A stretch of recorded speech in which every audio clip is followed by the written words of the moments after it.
Hi again, I'm Ken Lee from InnovaCorp. We're here to talk about fundamentals of a great pitch. An important slide that we're going to talk to you about is the problem slide.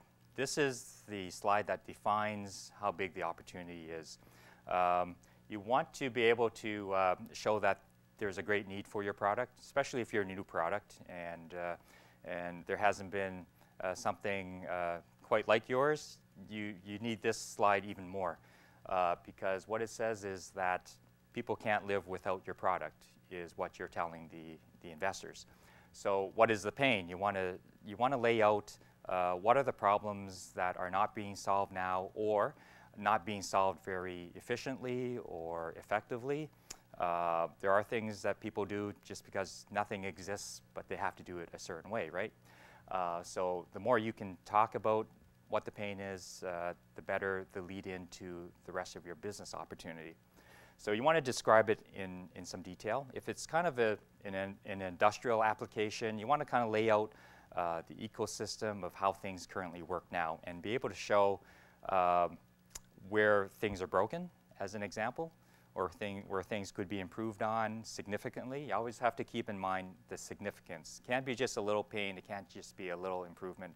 It has to be room for big pain if you're going to introduce new technology, because otherwise there's probably going to be more pain adopting your product than there is that they actually have, right? So you want to make sure that it's a significant pain that they have. So describing in detail would do two things. One, it shows that you understand the market and where the need is. So the market demand is understanding that. And also, if it is complex, describing in detail in either graphs or diagram helps the audience follow along with you so they can understand where you fit in. And that's the other thing, make sure the audience understands. So if you're talking about new technologies, it could get very complicated, and you want to kind of simplify that. And you want to make sure that as you're speaking to it, they may not have the same background that you have. This could be new to someone that you're talking to. So first you want to simplify it, but you also want to make sure that they understand what you're talking about. And you want them to understand that there is a pain, right? Make sure that they're kind of shaking their head, wow, that's, look at their faces, make sure that maybe they're squirming in their seat and say, wow, I really feel that this is a problem that needs a solution for. And then get agreement before you come off of the problem thing that everyone agrees that there is significant pain. Because if the audience does not share your feelings about that there is a pain, then at least you have an opportunity to maybe dive into some deeper things. Maybe it's getting into another aspect of it that they may not have understood. That typically happens a lot too, right? So get agreement. Some tips about the problem thing. So a lot of times when entrepreneurs are developing new things, they develop the technology or the solution, and then they say, wow, this is great. There's nothing like this. And then they go out and they find out either there's no market or they start looking for a solution or a problem that will fit in with what they've built. That's really kind of backwards. You want to define and understand to the nth degree what the problem is before you go and build your solution. So you can fit in the need. It's not always a solution from a technical perspective. There could be problems in implementation as well. So you need to understand sort of the full ecosystem, how things work, what the process flow is. If you're developing an engineering solution, you need to know where it fits into the organization and their process flow, their business flow.